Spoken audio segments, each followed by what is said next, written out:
반갑습니다. 오늘은 우리 하우스 리포트 하우스의 마태복음 6장에 해당하는 부분 우리가 같이 살펴보려고 하고요.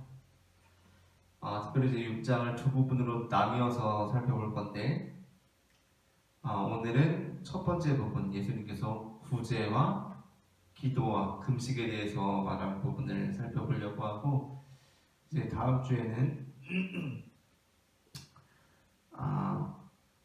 예수님께서 보물을 땅에 쌓아두지 말라, 보물을 하늘에 쌓아두라, 하나님과 재물을 겸하여 섬길 수 없다라고 말씀하신 부분 같이 살펴보려고 합니다.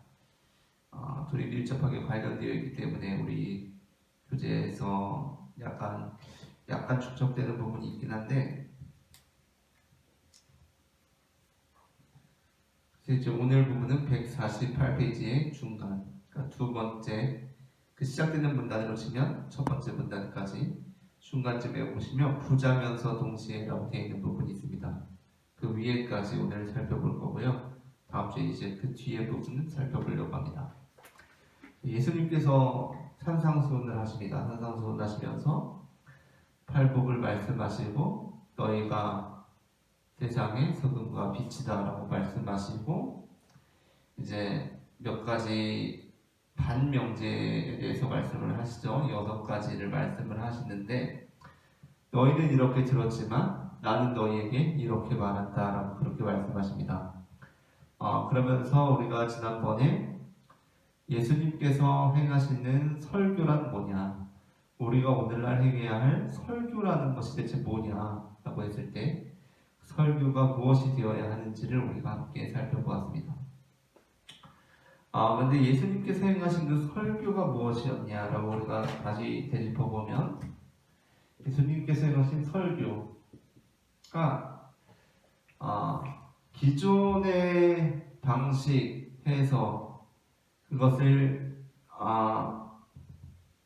더 이제 기존의 해석을 더 공고히 하는 것이 아니라 예수님께서 그 기존의 해석들을 뒤집어 엎으시기도 하고, 또는 그것의 본질적인 의미를 다시 우리로 하여금 알게 하는 그러한 방식이었는데요.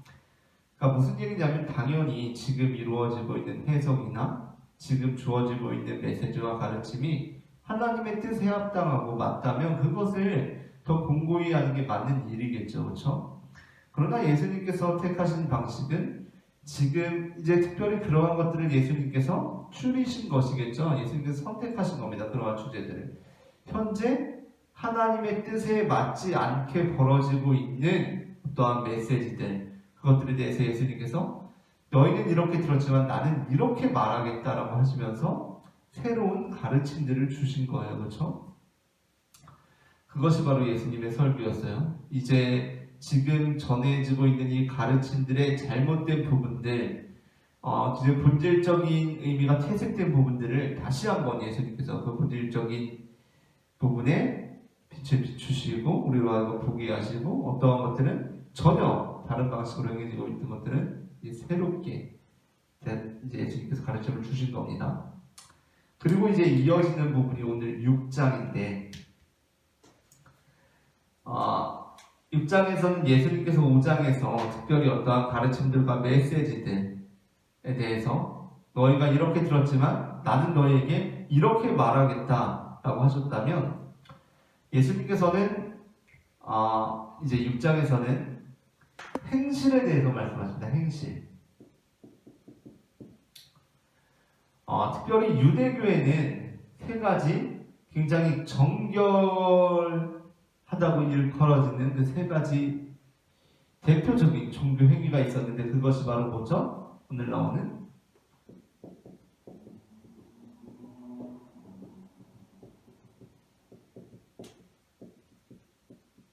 유대교의 3대 종교 행위, 뭐냐면 구제와 기도와 금식입니다. 구제와 기도와 금식이에요. 자, 이제 예수님께서 이 세 가지 행위에 대해서 이제 말씀을 하시는데, 이전에 5장에 6가지 반명제, 나는 너희가 이렇게 들었지만 난 너희에게 이렇게 말한다라는 방식으로 지금 행해지고 있는 방식들이 잘못되었다라고 말씀하시면서 예수님께서는 새롭게 말씀하십니다. 이 행실에 대해서 이제 말씀하시는 거예요.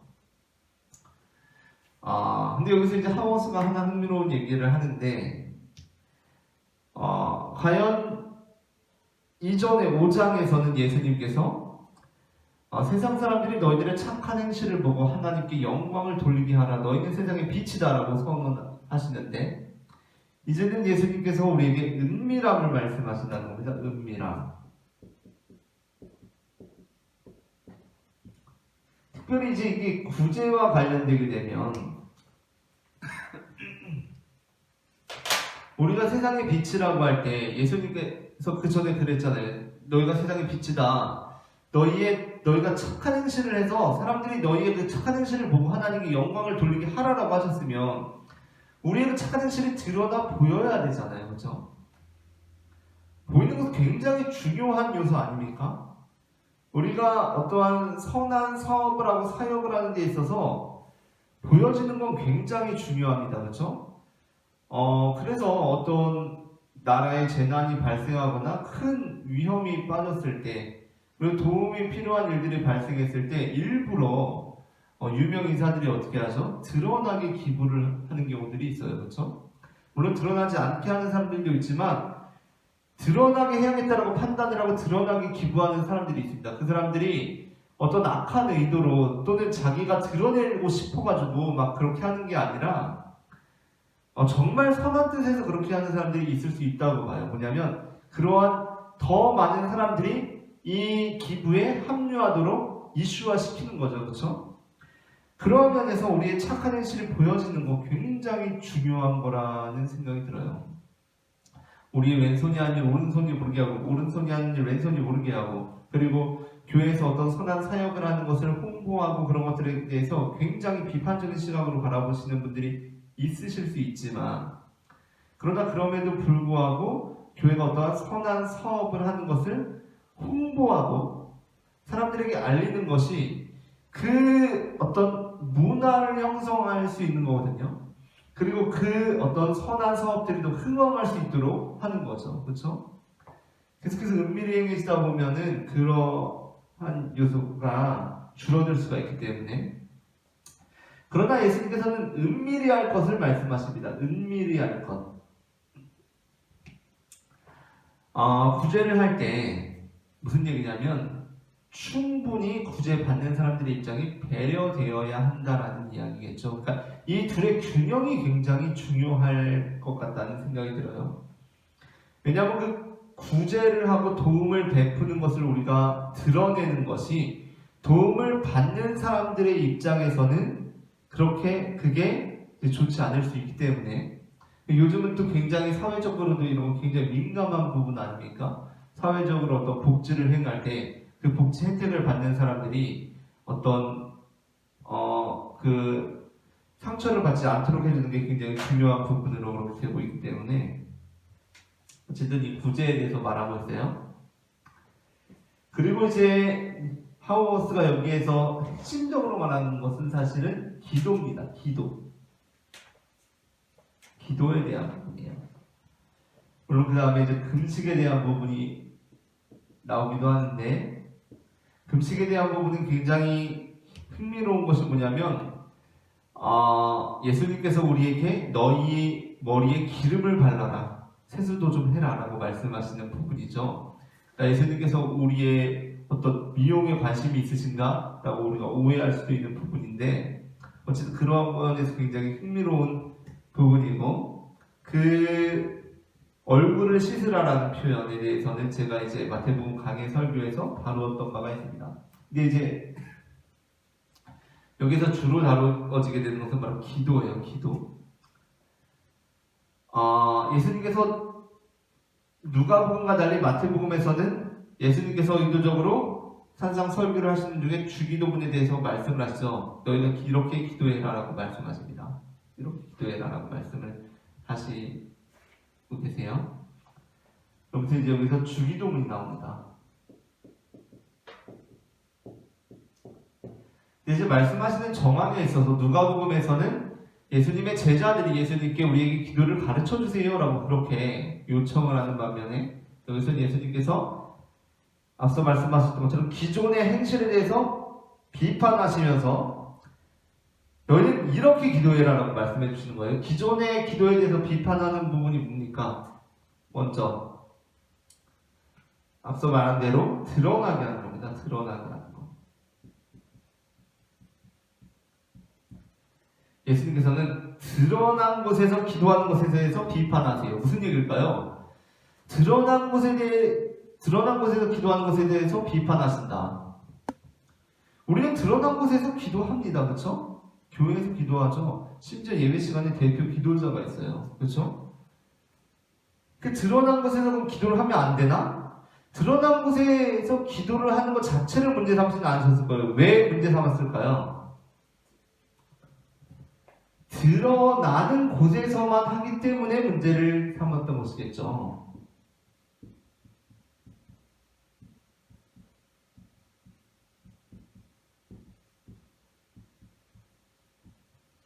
자, 이게 심각한 문제입니다. 그렇죠? 우리가 어떤 부부가 사람들이 많은 곳에서 서로 여전히 인권 부부처럼 손잡고 다니고 그러한 것이 잘못된 게 아니잖아요. 그렇죠? 잘못된 게 아니에요. 좋은 모습이죠. 부부가 서로 사랑하고 서로 아껴주고 이런 모습을 공적인 장소에서도 드러내는 거 과한 애정 행각이 아니나 아름다운 모습 아닙니까? 서로 사랑해주는 모습을 보이는 것이. 그런데 그게 아니라 사람들이 없는 곳에서는 그들의 그 관계가 확연히 달라진다면 그건 분명히 문제가 있는 부부관계일 거예요. 그렇죠? 사람들이 있는 곳에서는 굉장히 막 서로 아껴주고 사랑해주고 막 서로 손잡고 막 이러는데 사람들이 사라지면 안 그래요. 땡땡합니다. 그런 관계가 있을 수 있어요. 그렇죠? 그러한 관계에 대해서 예수님께서 말씀하시는 거예요. 우리가 하나님께 기도한다고 할 때 그런 식으로 기도하는 그것은 잘못된 것이다 라고 예수님께서 말씀을 하세요. 그리고 예수님께서 또 한 가지 말씀하십니다. 뭐냐면 중언부언하는 것에 대해서 말씀하세요. 자, 중언부언하지 말라라고 하세요. 이방인들처럼 중언부언하지 말라. 이 말은 무슨 얘기냐면 예수님께서 이 뒤에 말씀하시지만 그렇게 하면 어떻게 할 거라고 생각하는 거예요? 들으실 것이라고 생각하는 거예요. 들으실 것.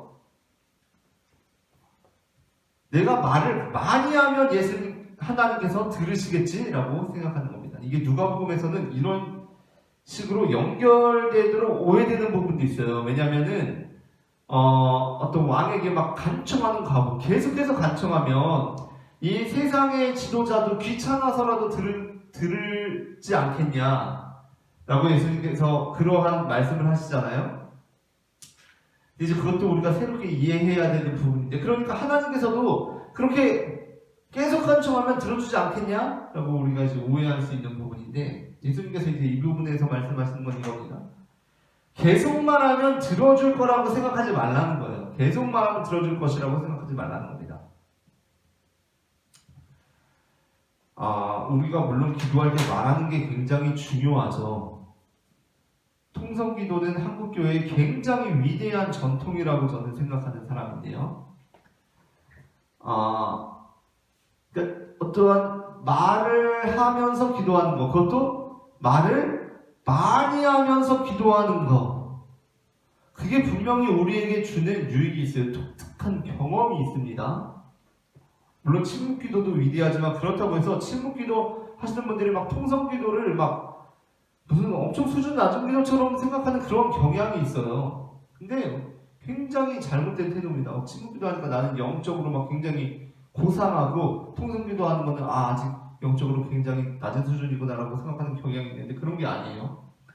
통성기도도 굉장히 중요한데 분명히 주는 경험이 있는데 예수님께서는 그렇게 하면 내가 말을 안 하는 것보다 우리가 말을 많이 할 때 들어줄 것이라고 생각하고 그렇게 말하지 말라는 겁니다. 그렇게 생각하지 말라는 거예요. 왜죠? 하나님께서는 우리의 필요를 이미 다 아시기 때문이에요. 6장에서 앞부분에 걸쳐서 뒷부분에 걸쳐서 다시 한번 나오는 부분입니다.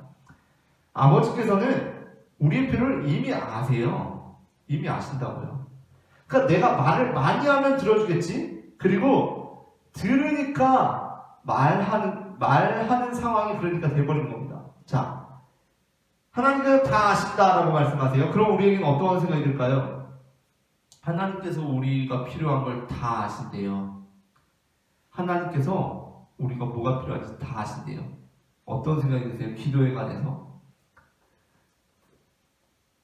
근데 우리는 기도를 해야 하죠. 무슨 생각이 드세요? 하나님께서 우리의 필요를 다 아시네?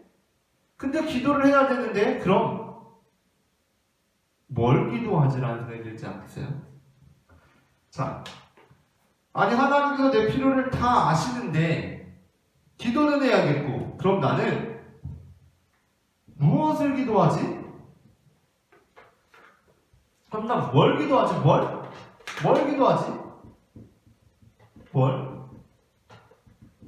무엇을 기도하지라는 생각이 들잖아요. 그렇죠? 아니 다 아시는데 하나님께서 다 아시는데 나는 기도는 해야겠는데 뭘 기도하지 그러면? 이 생각이 드는 거 이게 바로 우리가 하나님과 굉장히 잘못된 관계 안에 놓여있는 거다라고 예수님께서는 지금 지적하고 계십니다. 그 당시에 드러나기 기도하는 거, 중언부언하기 기도하는 거 예수님께서 이 같은 맥락이에요. 드러나게 하는 것과 중언부언 들으실 것이라고 생각하는, 이게 중요한데 들으실 것이라고 생각하면서 기도하는 것, 말을 많이 하면 들으실 거다라고 생각하면서 기도하는 것, 이게 같은 맥락입니다. 이렇다고 할 때 하나님께서는 다 아셔. 하나님께서는 다 아셔 라고 하세요. 아버지께서 다 아셔. 그러면 우리가 그 당시 예수님께서 비판했던 하나님 아버지와 잘못된 관계 안에서 신앙생활을 하고 있는 그 사람들, 이 가졌던 질문, 그럼 뭘 기도하지? 라고 생각한다면 그 사람들과 우리는 똑같은 상황에 놓여 있는 거예요. 똑같은 상황에 놓여 있는 겁니다. 하나님과 제대로 된 관계를 맺고 있지 못한 거예요. 우리는 이 관계에 있는 겁니다. 하나님하고 어떤 관계에 있는 거냐면 쇼윈도 부부의 관계에 있는 거예요. 사람들 앞에서는 하나님과 막 친밀한 척해요. 그러나 나의 공간, 나의 은밀한 곳, 사람들이 보지 않는 곳에서는 하나님과 친밀하지가 않은 거예요. 냉랭합니다. 그렇다면 거기에는 다른 의도들이 있겠죠. 뭔가 하나님과 뭐 친해 보여가지고 뭐 자기 입속을 챙기려는 그런 마음이 있을 수도 있는 거고. 다음, 부탁할 때만 말을 하는 거예요. 부탁할 때만. 중언부언하면 들으실 거다. 이걸 들어주실 거다. 내 부탁, 내 요청을 들어주실 거다. 나는 이 전제 안에서 나는 말을 하는 거죠. 나는 기도를 하고 있는 겁니다. 들으실 거다. 자, 어때요? 우리 인간관계 속에서 평소에 연락 한 번도 없다가 꼭 연락 오면 부탁하는 사람 있잖아요. 그렇죠? 부탁할 일이 있을 때만 연락을 해요. 부탁할 일이 있을 때만. 평소엔 연락 안 하다가. 그러면 우리는 그 사람을 이 사람은 나와 인격적인 관계라고 봅니까? 아니면 이 사람은 나를 그냥 이용만 해먹으려는 사람으로 봅니까? 이 사람은 나를 그냥 이용만 해먹으려는 사람이라고 보겠죠. 그렇게 인격적인 관계일 수가 없겠죠. 자, 나한테 연락할 때 그렇게 뭐 부탁하려고만 연락을 하는 것 같은데, 뭐 부탁하려고만 연락을 하는 거 그건 좀 아닌 것 같아 라고 했을 때 이 사람이 그래, 잘못한 것 같다. 그럼 우리 이제 너한테 뭘 얘기해야 되지? 무엇을 얘기해야 되지? 얘기할 게 없네 라고 해버리는 순간 어떻게 되는 거예요? 다시 한번 확증되는 거죠. 뭐죠? 나는 너한테 부탁할 얘기밖에 없는데? 라는 게 확증되는 거예요. 예수님께서 이렇게 말씀을 하셨을 때 그럼 뭘 기도하죠? 그럼 뭘 기도하죠? 라고 할 때 나는 하나님한테 부탁할 것밖에 없어요. 나는 하나님이 내 도구입니다. 라고 하는 확증이 되는 거라고요. 무슨 얘기인지 이해되세요? 하나님께서 다 아셔. 하나님께서 다 아셔. 네 필요한 거 다 아셔. 그러니까 부탁하려고 들어달라고 그렇게 계속 말할 필요 없어 라고 했을 때 그럼 뭘 기도해요? 라고 하면 다시 한번 확증되는 거죠. 나는 하나님에게 부탁할 것밖에 말할 게 없습니다. 하나님은 제 성공을 위한 도구입니다. 라는 말밖에 안 되는 거예요. 그래서 이제 여기서 굉장히 중요한 게 나옵니다. 예수님께서 자 너희는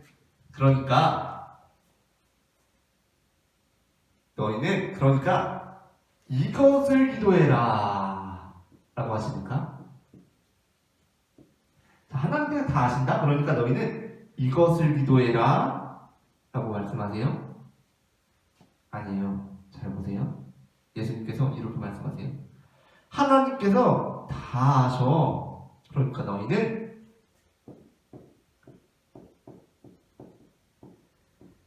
이렇게 기도해라 라고 말씀하세요. 자, 이렇게 기도해라 라고 말씀하세요. 굉장히 중요합니다. 굉장히 중요해요. 우리는 그럼 하나님께 뭘 기도해요? 무엇을 기도하지? 라는 생각이 드는데 예수님께서 그에 대한 해답으로 너희는 이것을 기도해라. 이것을 기도해라 라고 말씀하시지 않으시고 뭘 기도해요? 라는 생각이 들 때 예수님께서는 어떻게 말씀하시죠? 이렇게 기도해라. 이렇게는 뭐에 관련된 무슨 물음에 대한 답이에요? 이렇게 해라라는 것은 무슨 물음에 대한 답이죠?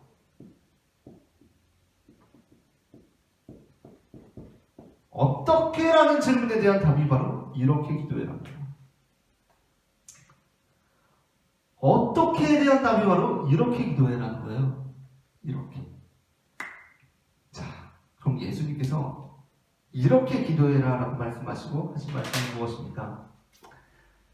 우리가 주기도문의 구절을 보면 절대로 우리가 예수님께 부탁하는 말 자체에 대해서 예수님께서 비판하신 것이 아니에요. 여기 아까 말씀드린 것처럼 드러난 장소에서 서로 부부가 아껴주고 서로 좋아해주고 이런 것 자체를 비판한 게 아니죠. 뭘 비판한 거예요?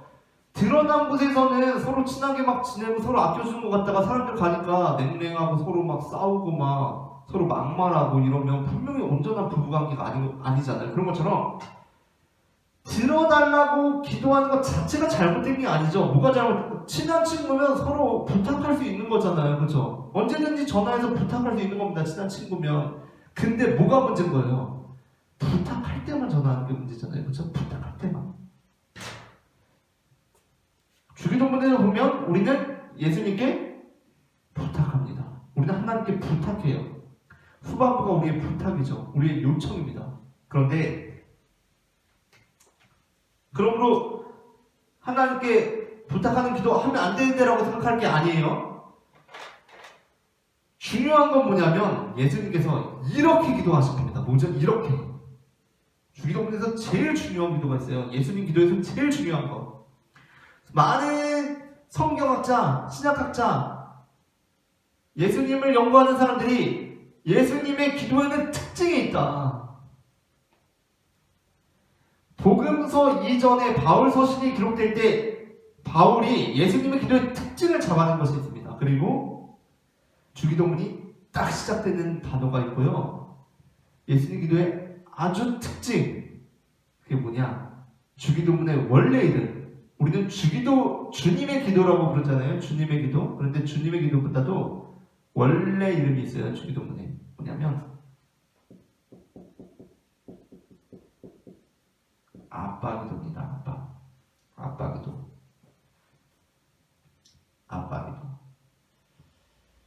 주기도문은 의도적으로, 제가 주기도문 강의 설교에서도 다루게 되어 있는데 주기도문은 의도적으로 아빠라는 말을 맨 처음에 해요. 아빠라는 말이, 우리말은 하늘에 계신 우리 아버지 나오지만 주기도문은 의도적으로 예수님께서 우리의 아버지도 아니고 아버지라고 말씀하세요. 누가복음에는 그래서 아버지라고만 나오죠. 아빠라고 말씀하세요. 자, 물론 예수님께서 아버지라고 말씀하셨을 때 그 아버지는 그 당시에 유대 사회에서 굉장히 가부장적인 아버지를 의미하는 게 아닙니다. 그렇기 때문에 예수님께서 말씀하신 아버지를 우리 인간들의 아버지를 비추어 볼 그럴 아버지가 아니에요. 아버지께서는 누가복음의 탕자의 비유에 나오는 것처럼 우리를 모두 품어주시는 그 아버지예요. 뭐냐면 친밀한 아버지입니다. 아빠. 너희는 어떻게 기도해라? 이렇게 기도해라. 어떻게? 아빠 이렇게 기도해라. 무슨 얘기입니까? 하나님께 물론 우리가 아빠한테 막 부탁할 거 있을 때만 연락하고 찾아가고 그런 사람들도 있어요. 그러나 아빠 하나님과 인격적인 관계를 맺도록 하라는 겁니다. 이렇게 기도하라는 것은 너희는 이거를 주문처럼 달달달달 하늘에 계신 우리 아버지 이름이 그렇게 기도를 받으시면 외우라는 게 아니에요.